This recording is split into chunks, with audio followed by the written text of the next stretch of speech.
Kalau serentak itu tentu secara keseluruhan lebih efisien karena gabung semua. Tetapi prinsipnya ini kan di situasi pelaksanaan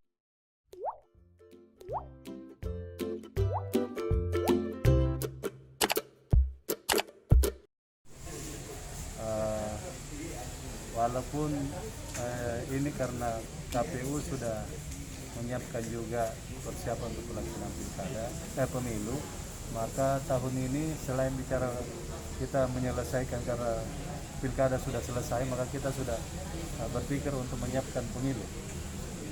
Kalau pemilu ya, kalau desainnya 30 bulan, maka dia dimulai di tahun ini. Kalau 20 bulan, maka dia dimulai di tahun 2022. Maka itu sudah ada perlu langkah-langkah preventif untuk penyiapan baik secara personil, infrastruktur sampai pada pembahasan misalnya penggunaan anggaran.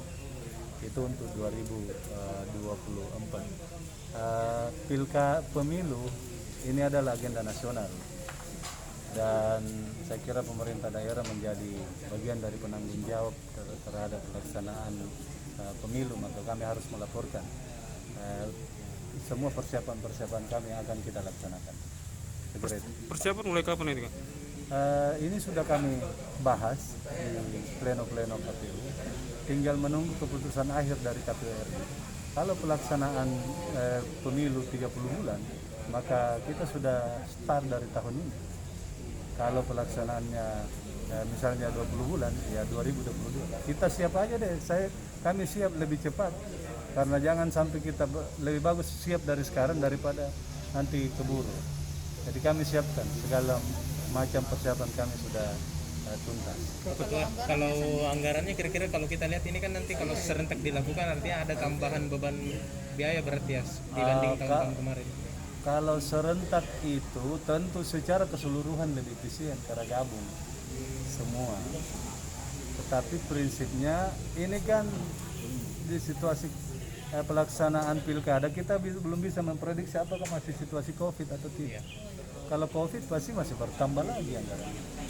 Ini juga yang kami lagi siapkan. Kami masih asumsikan COVID, asumsi awal ya, sampai misalnya tahun depan untuk segala pelaksanaan aktivitas 2022 kami masih asumsikan. Kalaupun pandemi ini sudah selesai, alhamdulillah kita tidak memakai lagi anggaran COVID. Informasi dari KPU RI, rencana kapan itu, Kak? 30 bulan atau 20 bulan? Itu kan dua desain itu sudah disiapkan, ditawarkan, harus diputuskan dalam bentuk PKPU. PKPU-nya belum ada, insya Allah tahun ini ada. PKPU itu? PKPU. Kalau PKPU itu memutuskan 30 bulan, maka kita siap bekerja dari tahun ini. Tapi proses penganggarannya itu per tahun atau untuk 2024 saja atau gimana, Per Kak? tahun. Per tahun, Kak? Per tahun. Jadi memang ada awal 2021 kalau memang dimulai dari 2021. Ada 2022, 2023 sampai 2024. Tapi kalau tahun ini penganggaran untuk KPU sendiri berapa itu dari Pemprov kami sendiri? belum bisa memprediksi soal penganggaran itu karena itu juga kami menunggu keputusan dari KPU. Tergantung desain pemilunya. Kalau menambah COVID akan ya menambah situasi pandemi COVID atau protokol kesehatan ya sedikit agak berbeda dari sebelumnya. Kalau biasanya penganggaran itu, Kak, kalau pemilu digelar 2024, penganggarannya untuk itu 2023 atau 2000? Tergantung tahapannya. Kalau tahapannya sudah berjalan tahun ini ya dari 2021. Mulai dianggarkan? Iya. Kalau 2022 tahapannya dia sudah dianggarkan. Tapi selain itu KPU punya aktivitas rutin yang terkait soal pemilu dan pilkada tanpa tahapan pemilu, yaitu pemutahiran data pemilu berkelanjutan, kemudian sosialisasi pemilu, maka itu tetap kami laksanakan yang tentu berkonsekuensi pada soal anggaran. Jadi sudah ada anggaran dari Pemprov walaupun dengan agenda-agenda seperti itu, kali? Untuk Pemprov kan memang setiap tahun ada. Iya, siap.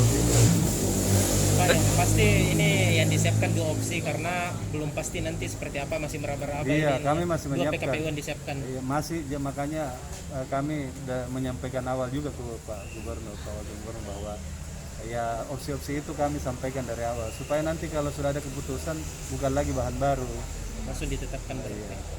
Responnya bagaimana tadi Pak Gub terakhir, Kak? Alhamdulillah Pak Gubernur Pak PLT Gubernur ini sangat respon terhadap mendukung pelaksanaan kesuksesan pemilu, karena capaian penyelenggaraan pemilu dan pilkada di Sulsel ini semakin bagus dari semua proses, baik tahapan maupun partisipasi pemilih.